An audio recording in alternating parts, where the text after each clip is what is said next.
What's up, everybody? Zoolite here, and as you can see, I'm in my car, stuck in wonderful I-5 traffic in the lovely Pacific Northwest. What do I talk about today? Well, I guess I just want to talk about me being a retro gamer and how I feel I contribute to the community of retro gaming and just in general. So I started really getting into the retro gaming thing, I'd say 2017. I broke my ankle on Valentine's Day, ironically, and income tax had just came back, so I bought a Super Retro Trio and decided that I was going to start building my libraries while I was out of work for 6 weeks because I had nothing else better to do. I'd always been a fan of retro games. I own a 360. That's my most, I'd say that's the console I have the most games for, but I was always buying the old school games, Pac-Man. Like right now I got Frogger, Dig Dug, Miss Pac-Man, Streets of Rage. I got a lot of retro games on my 360, so I've always been into the retro games. During that time period of getting into it with the broken ankle, I found out how to play emulators on my phone, which is my 99% go-to rate, because when I'm at work on my lunch break, I like to just play some NES or play some Genesis or whatever. I use the Classic Boy app. It's well worth the $3.99. That'd probably be a whole nother video in itself, starting to ramble off there. Myself personally, when it comes to buying the retro games, I enjoy finding them in the wild. I don't particularly enjoy buying games online because I feel like it's such a better experience to see the cart, to hold it in your hand, to look at it, to see it work in front of your face. At most retro stores, they let you try them out. So, you know what I mean? To show you that it works and everything. And it's just a better feeling to me to actually have the game in my hand when I go to purchase it than just looking at a couple pictures on Amazon or Google or whatever and buying it that way. I'm also, I guess, this is all based really off of a video I just watched from Radical Reggie, who's an awesome dude. I want that to be known right now. He's a great person. I met him once at Super Smash Games, and that was a great experience seeing, because I'd watched so many of his videos, and then actually meeting him in person was just freaking epic. But he had a video about Cheapskate Gamers, and I feel like not all cheap gamers are cheapskates, and I'm one of those cheap gamers. I guess you can call me a bargain hunter because I'm always out looking for a deal. I'm honest, I'm not trying to pay 40 bucks for a game. Let's be real about it. It's not 1985 and the game's not brand new in the box. I'm not paying $40 for it. And you know what? At a store, if I go into a store, any retro gaming store, and I don't like the price, I just move on. If I want the game bad enough, I will shell out the money for that game. That is why you have that price. It's because it's your store. It's like you can't go into Walmart and grab something off the shelf and be like, hey, can I get this for $2? Like, get out of here. That's ridiculous thinking. You shouldn't do that going into a retro game store. A lot of the retro games have wonderful prices on many great games that would probably blow your mind into a third dimension with what you could find at a retro game store for a good price. I don't know how many good Game Boy games I have found at a retro game store for $4, $3, $2, and so on. And the same goes for even N64 games and NES games. I'll buy a $6 game and be totally pleased with the game, no questions asked. If I ask a price on, like, say, a game in the case, and they say, oh, it's $20, I contemplate it. I'm not going to go, oh, well, can you do it for $7? That's pig-headed to feel that way, that you could go into a store. Now, I could see you doing that at, say, a swap meet or a garage sale or a bazaar or whatever those things are called, and you know what I'm talking about. Anywhere that's not a legitimate business. Like, you can't Google the name of it because it's not a business. It's somebody selling their stuff on the corner. Yeah, haggle away. Talk to them. Be like, hey, can I get it for, you know, $5 when you're asking 20 for it? You know what I mean? It's a reasonable, you know what I mean? It's a process. Story that I went to a garage sale and a guy had a humongous amount of Skylander toys. And my wife literally had to talk me out of buying almost everything he had. But he did want, you know, kind of high prices for the Skylander toys. Granted, they were ones I had never actually seen before, so I can understand. But, you know, I asked the question, I said, hey, do you got any, say, retro games? And he goes, oh, I actually do. Give me a minute. And he went into his garage, took 5 minutes, and came back with 4 in-box complete Sega Genesis games.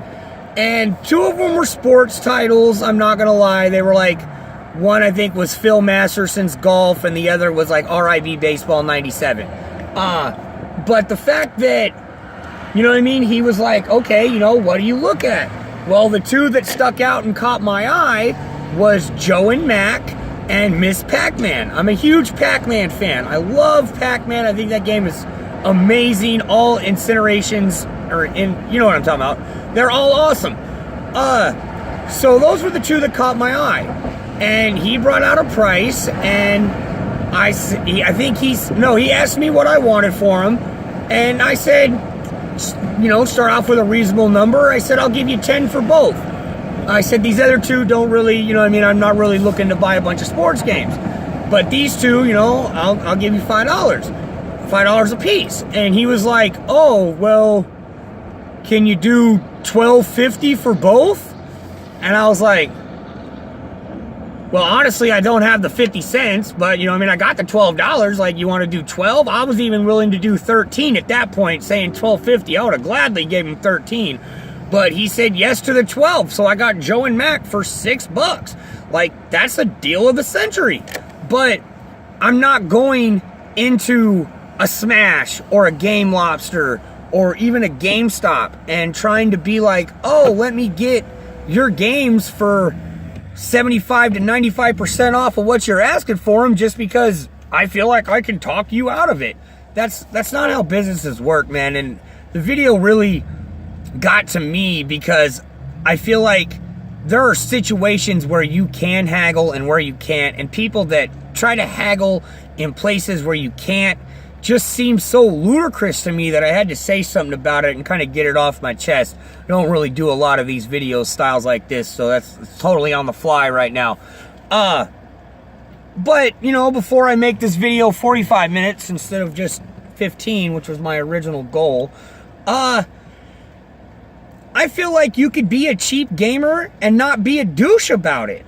Like, seriously, you can go into a store and say, I got $15. That's my goal, is to get as many games as I can for $15 that I don't own and that aren't total crap. So, you know, if I end up with 1 game for 10 and 2 of them at $2.50 East, I'm happy for that. I'm okay with that, and I'm not gonna haggle to try to get 7 more games out of the freaking deal because that's what I wanted originally. I'm going in here to get 10 games for $12. I mean, yeah, if you want Bulls versus Blazers in the NBA playoffs and every Madden that's ever been made, sure, you can walk out with 12 games for $10 and be a happy camper. But who does that? Nobody's thinking that process.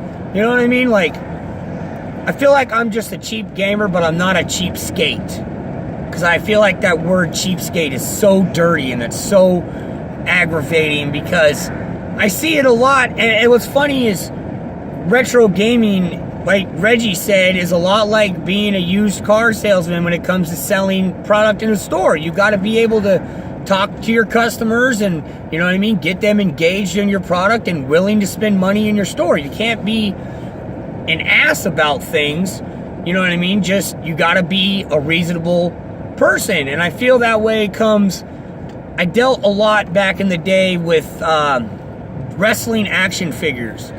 And so you get a lot of people that want to buy the figures they want to sell a figure that was $10 in the store.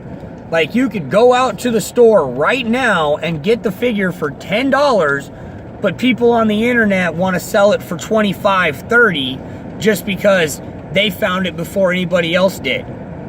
You know what I mean? Like, that could be said with retro gaming, like the NES Classic, how that is skyrocketed, and the SNE Classic did the same thing when it first came out until they released more versions, more copies of it. And I was able to find one at retail price for $79.99, and I was ecstatic.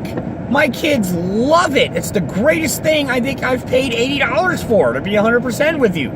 And I would have never thought at the time when I seen it in the GameStop that I would have been like, hey, can I get it for $50? Can I get it for $25? Like, ooh, that just, I don't know why that just, it really grinds my gears hearing stories of people being so ludicrous to guys just trying to sell retro games and make a living doing something that they love. Like, you're going in there and you ruin the fun for people when you do that. When you go in there and you're trying to be like the people that bought the NES Classic and have never even opened it. Like, you've never even played it. Why would you buy it? So you could sell it for $300 later on freaking Facebook Marketplace? Like, you are the problem with retro gaming. That is to the people that buy games and buy things cheap and at retail price just to sit on them and wait for the price to jump up through the roof so they can turn around and resell it.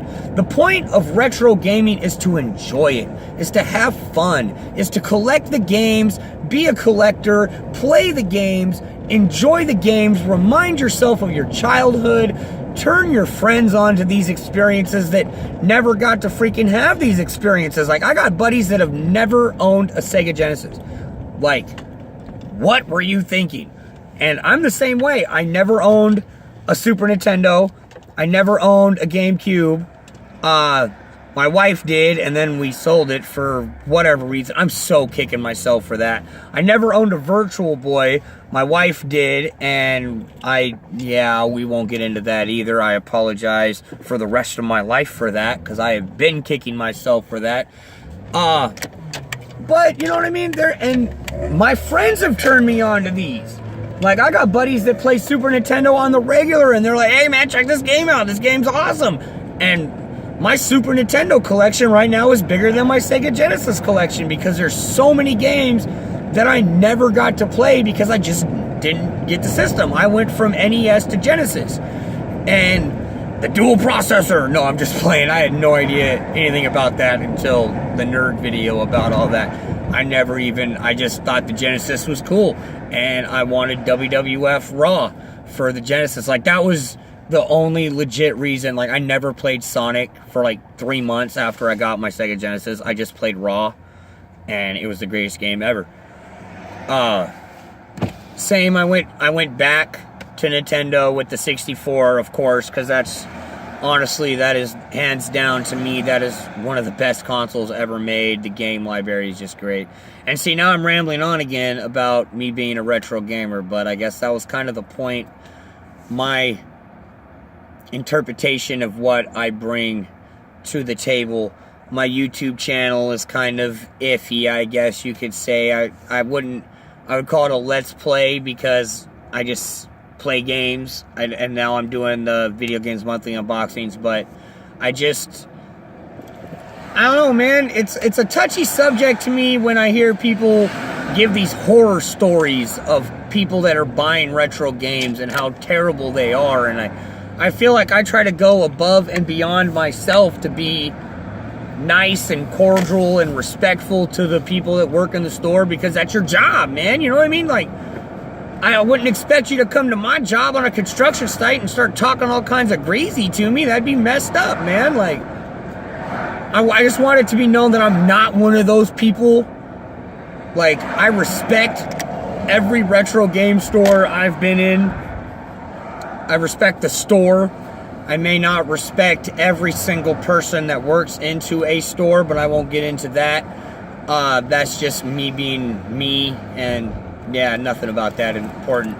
But, like, I respect the people that do this, you know what I mean? Because you supply me with these games. Like, I am grateful to every retro game store I have came across because, one, you're keeping it alive. You're keeping retro gaming alive. And I feel like if you're going to be a retro game player, you should be respectful to the people that are trying to keep this stuff alive for you to enjoy into your senior citizenhood and introducing your children and your grandchildren. My kids love the Nintendo. They love the Nintendo. They love the SNES. They love the 64. I got them a Wii, and they got Mario on the Virtual Console, and they love it. They got Sonic. You know, I mean, my kids are becoming more retro than I am. And I love it because it's a whole new generation of people that are going to have this love for it, and they're going to want to continue their love for it and just continue to pass it along. And I'm glad that I can do that for my kids, but I couldn't do that without retro game stores. Being able to take my kids into the stores and show them the games and let them pick out ones over the... they pick out the games because the cover art looks cool. They don't even know what it is. They're just, hey, Dad, get this one. Okay, $3? I'll gladly get it. It may suck. Oh, well, it's in my collection, and I'm happy to have it. I'm so grateful, I guess. I'm a grateful gamer. There's a better word for it, because I'm cheap, but I'm not rude. I'm respectful. I enjoy retro gaming. I enjoy everybody that is in the community on YouTube. They are wonderful. The whole Metal Jesus Rocks crew, being from Washington, is such a cool thing to watch their videos and all the advice and dude, they've turned me on to so many games I never knew existed for all consoles. I mean, consoles, like, I didn't even know there was an Atari Jaguar until, like, 2 years ago. Sue me, right? You know what I mean? Like, if it wasn't for Metal Jesus, the Angry Video Game Nerd, Radical Reggie, John Riggs, John Hancock, Kelsey, all the Pink Gorilla staff, all them people, everybody, SNES Drunk, Pat the NES Punk, those are all people I watch all their videos. All of them. Every video has something different to bring to the table, and it is awesome. And I honestly wish I had that production value to be able to, or I guess the time to try to edit my videos to make, you know, cool reviews and stuff like that. But for now, I do what I do. I put my phone up and I record myself playing the games, and you hear me commentate on the games, and if I like it or whatever, or my emotions while I'm playing the games, you know what I mean? I feel like I just want you guys to sit there and be there with me while I'm playing it. You know what I mean? Like, sometimes I'll bring a friend over or let my wife play or my kids, and you know what I mean? I think it's just fun to see someone playing video games. Like, I've always enjoyed watching people play video games. So, I guess that's just me in a nutshell. My name is Zulite, but you knew that already, didn't you? No, I'm just playing. That is such a douche comment. Anyways, that's it now for the Total on the Fly video. I don't know what I'm going to call this video. Probably just me as a retro gamer. My status in retro gaming. There you go. That's the best name for this. And 20 minutes later. But, so yeah, that's me. That's how I feel about gaming in a nutshell, I guess. Because this video, I literally could talk about retro games for days, weeks, months, and years. It's so much fun. Yeah, man. Dude, enjoy your day, guys. Girls, kids, old people that are like, hey, man, that's a cool guy, dude. That's a really cool guy. Game on, gamers. I guess I should throw that in there. That's going to be my new slogan. Game on, gamers. I know you hear that on a lot of videos, but I'm trying to make that my thing, man. I haven't heard anybody else say that, so I'm trying to go with that. So, game on, gamers. This is Zulite signing off, and catch you on the next one.